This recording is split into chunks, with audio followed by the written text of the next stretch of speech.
3 variabel yang kita muat, dan yang kita analisis adalah beberapa poin. Ada nilai minimum, maksimum, mean, varian, standarisasi, kurtosis, dan skenario. Pengertian dapat dilihat sini. Nah, untuk lebih jelasnya kita langsung masuk pada aplikasinya. Di sini saya sudah langsung membuat atau mengisi.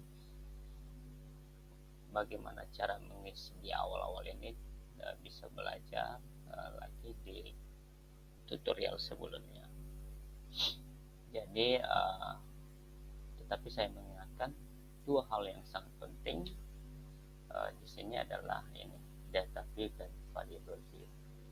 Sebenarnya bagaimana kita masih dalam situasi data view, bagaimana kita bisa mengelompokkan, kita masih di pada ini, bagaimana kita bisa mengarahkan kolom-kolom ini dan tersusun.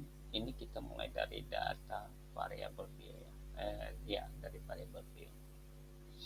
Jadi misalnya di yang saya buat narasi ini,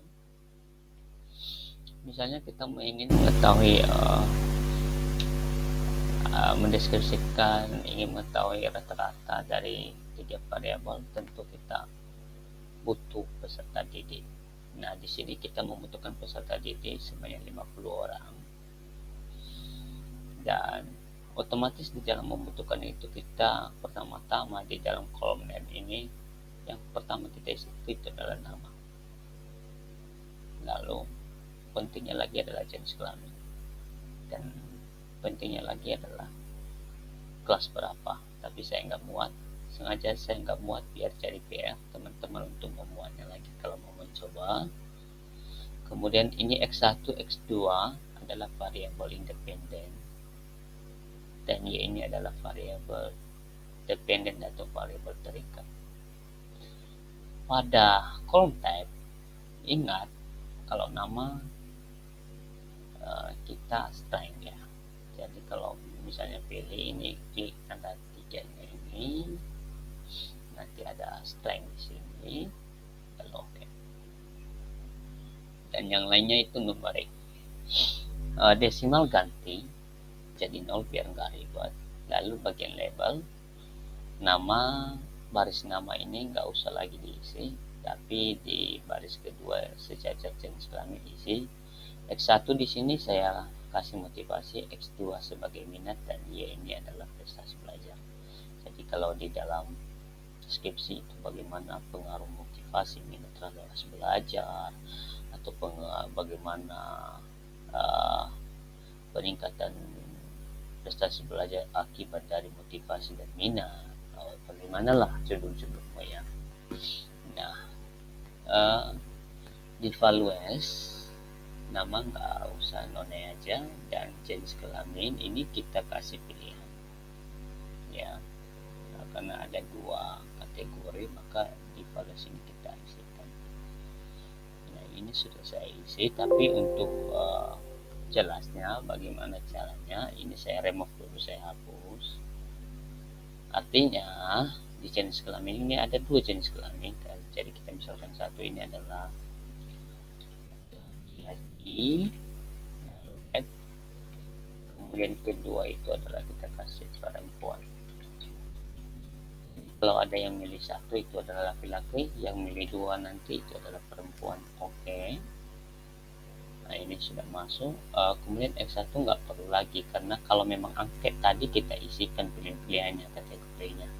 Tapi karena ini adalah tes hasil, nggak perlu lagi. Sebenarnya motivasi ini angket, tapi kumulatif yang sudah saya masukkan di sini, jadi nggak perlu lagi kategori-kategori, sudah kumulatifnya ya.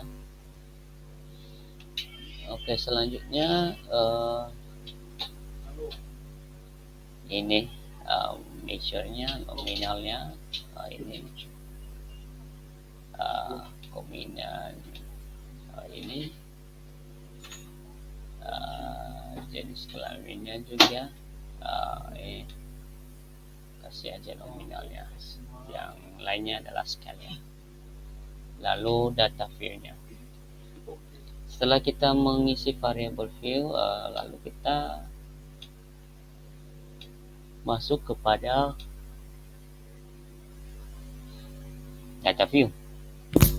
Jadi inilah yang kita susun tadi, nama, jenis kelamin, ini semua kan. Lalu saya mengatakan tadi kita memiliki responden atau siswanya itu 50, kita cek dulu 50 tadi ya. Oh ya, 50. Lalu saya telah mengisi di sini, saya mengisi di sini jenis kelamin saya kasih 1, saya pilih 1 lagi, pilih 2 sesuai dengan data. Lalu saya masukkan nilai X1 motivasinya. Nah, jadi saya sudah duluan rekap di Excel ya. Saya sudah duluan rekap di Excel nilainya. Jadi teman-teman juga wajib Excelnya disiapkan juga, dimuat semua data di sini. Jadi tinggal copy, nggak capek-capek nanti di SPSS. Ini sudah saya rekap. Lalu apa langkah selanjutnya kita? Pertama dulu kita mencari tahu berapa banyak siswa laki-laki, berapa banyak siswa perempuan. Maka kita itu klik di bagian analyze, kemudian deskriptif statistik, baru frekuensi. Nah, ini blok aja ya, nama dengan jenis kelamin, pindahkan. Pokoknya kliknya aja ini display frequency table. Oke.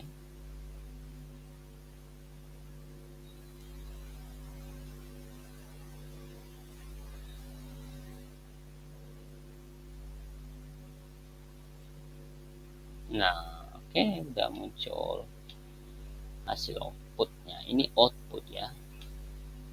Jadi ini bagian aja yang kamu ambil, jenis kelamin. Nanti kalau kamu copy, klik kanan copy, lalu pindahkan ke datamu. Jenis kelamin ini laki-laki 28, kasih narasikan. Perempuan 22, totalnya semua 50. Ini laki-laki yang 28, ini persentasenya ini 56%, ini 44%. Valid persen ini maksudnya sama juga sih dengan ini. Nah, oke. Kita sudah mengetahui banyak siswanya. Artinya ini sebenarnya nggak perlu lagi, tapi maksudnya ini frekuensi ini adalah banyaknya siswa. Misalnya siswa 1 banyaknya siswa 1 semua kan, nggak ada 2 dalam 1 siswa. Nah, selanjutnya kita lanjut. Setelah kita ketahui banyaknya siswa, selanjutnya kita ingin mencari misalnya rata-rata, nilai minimum, maksimum. Kita masuk ke deskriptif statistik, baru lagi frekuensi. Namun ini kita keluarkan ya, ingat dikeluarkan. Dan ini kita masukkan hal penting ini yang memang berguna untuk kita cari nilai rata-ratanya. Makanya ini yang penting kita masukkan. Lalu kita statistik. Apa yang memang perlu kita isikan, median, mode, sum. Ini standar deviasi, variance, strength, minimum, maksimum. Ada kuartilnya, ini scan. Nah, oke, continue. Lalu karena continue, kita lihat di bagian chart. Nah, chart ini karena kita sudah klik tadi kurtosis dan scanner-nya, ini boleh kita pakai histogram, lebih contoh histogram. Lalu klik OK. Continue, lalu OK.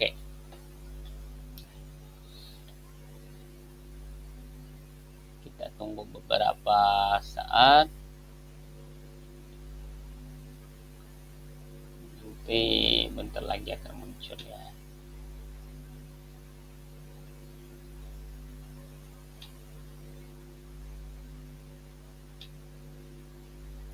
Masih belum, bersabar ya. Masih belum muncul.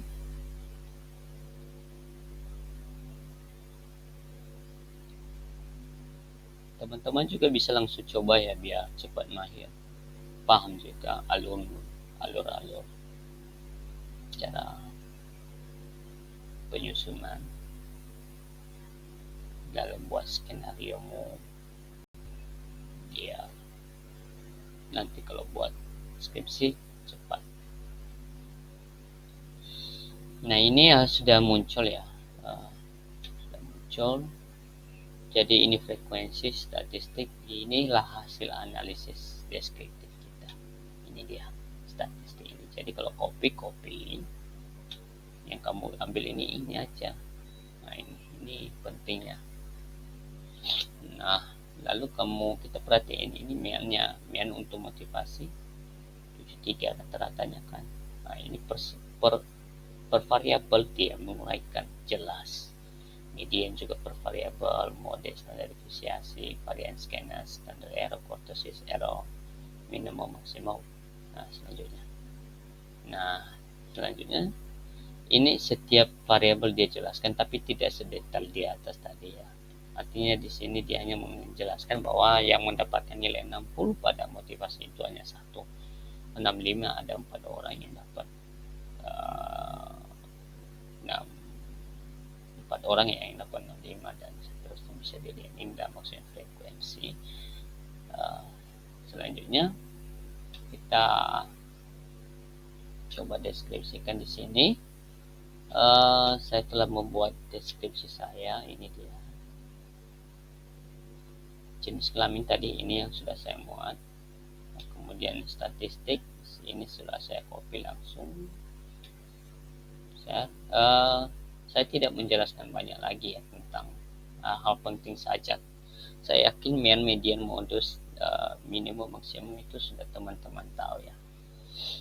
Beberapa saja misalnya rangan itu adalah selisih antara nilai terbesar atau maksimum dengan nilai terkecil. Jadi berapa nilai, misalnya motivasi nilai maksimumnya 80 dikurang 60, maka itu adalah rangan 20. Misalnya untuk minat 21, untuk prestasi belajar itu 25 rangannya. Variansi itu diperoleh dari pengkuataan standar deviasi. Jadi inilah variansi ini kita kuadratkan, misalnya 5,124 kita kuadratkan, itulah varians. Kalau ini kita kuadratkan, inilah varians. Kita kuadratkan, maka hasilnya itu nanti variansnya ya. Kemudian hal pentingnya itu adalah skenas. Hal yang perlu kita ingat pada poin ini adalah skenas ini ada 3 kategori. Skenas itu bisa kurvanya miring ke kiri, kurvanya bisa normal, dan kurvanya miring ke kanan. Rata-rata kalau kita nanti dalam penelitian itu bagusnya kurvanya normal ya. Nah kalau kurvanya miring ke kiri ini syaratnya miannya kecil dari median kecil dari modus, dan nilai koefisien skenarsnya adalah negatif. Kalau normal itu mian, modus, median itu sama dan nilai koefisiennya itu sama dengan 0 atau mendekati sangat dengan 0. Dan kalau kurvanya miring ke kanan itu nanti mian besar dari median dan median juga besar dari modus, dan koefisien skenarsnya positif. Oke, ini ya. Oke,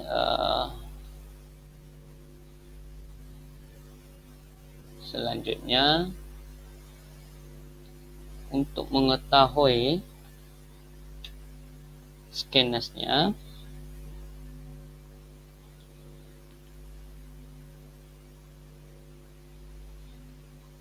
sorry ya kalau lah.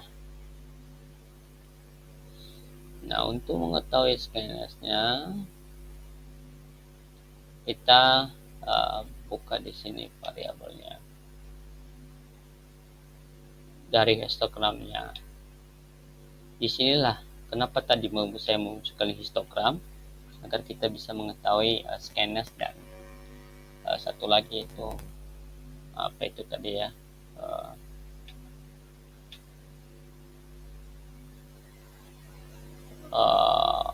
kurtosisnya. Jadi kita ambil dulu, ini adalah motivasi, copy, pindahkan di sini. Kalau tadi syarat, kalau kita lihat gambar data, ini datanya mian ini kecil dari median, median juga kecil dari modus, jelas bahwa itu nanti kurvanya miring ke kanan. Kemudian syarat keduanya tadi koefisien skenesnya harus negatif. Jadi untuk mencari nilai koefisien skenesnya itu mean dikurang median per standar deviation. Nanti kalau kamu cari nanti hasilnya negatif. Ini sudah saya cari. Jadi memenuhi dua syarat, apabila mean kecil dari median dan median kecil dari modus dan hasil koefisien skenes negatif, maka ini kurvanya miring ke kanan. Kalau kita perhatikan juga betul. Ini misalnya vertikal, ini horizontal, maka ini lebih condong ke arah kanan, dan ekornya itu mana? Ini ekornya ya. Oke. Teman-teman sudah tahu ya apa itu skenes dan kurtosis. Nah, kurtosisnya ini dari gambar ini sudah bisa kita langsung tentuin ya. Kurtosisnya kalau model begini, kalau kurtosisnya miring ke kanan, itu otomatis itu adalah platykurtik dan kecil dari 3. Bagaimana kita mencari koefisien kecil dari 3? Kita bisa menggunakan koefisien kurtosis sama dengan SQ per P92 kurang P10, maka ini nanti hasilnya nanti kurang dari 3 ya. Nah, maka ini adalah platykurtis. Kuncinya aja kalau kurvanya miring ke kanan itu adalah platykurtik kurtosisnya. Minat, kita lihat di sini minat. Ini sudah saya copy minatnya. Secara gambar saja kita bisa mengatakan bahwa skenesnya itu sudah miring ke kanan. Iya kan, jauh dari vertikalnya, sudah miring ke kanan dan ekornya ini. Dan kurtosisnya adalah juga ya platykurtik. Kalau miring ke kanan sudah saya katakan platykurtik dan kecil dari 3. Selanjutnya yaitu prestasi belajar ya. Ini kalau kita lihat di SPPS,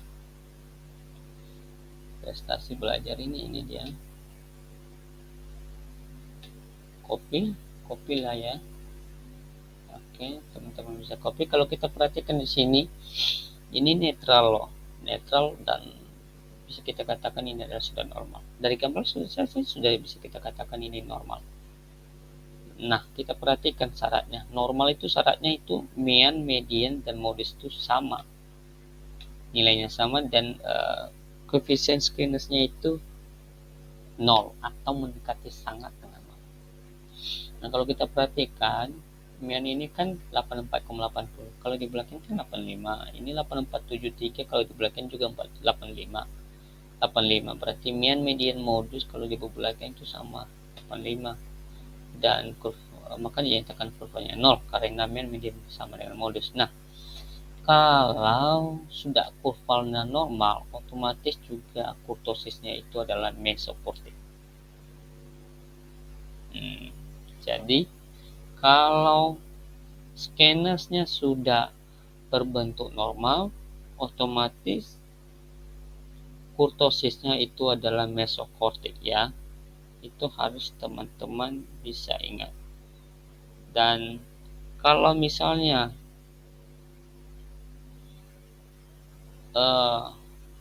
nanti kurvanya itu misalnya kurvanya miring ke kanan,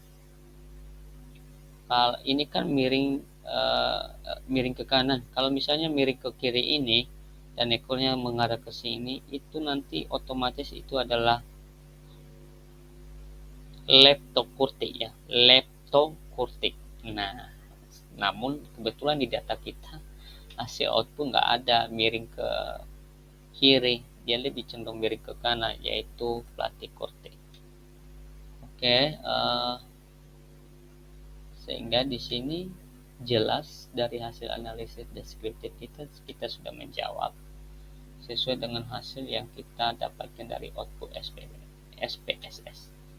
Jadi inilah sekian langkah-langkah dalam mendeskripsikan suatu hasil variabel yang kita buat. Jadi teman-teman coba berbuat, lakukan contoh sesuai dengan yang saya lakukan dan uji kemampuan Anda agar Anda bisa mengetahui juga kemampuan sampai di mana. Oke, demikian saja dan semoga tutorial ini dapat membantu, dan bila membantu jangan lupa like dan subscribe dan berikan kolom komentar agar tutorial berikutnya dapat dilihat.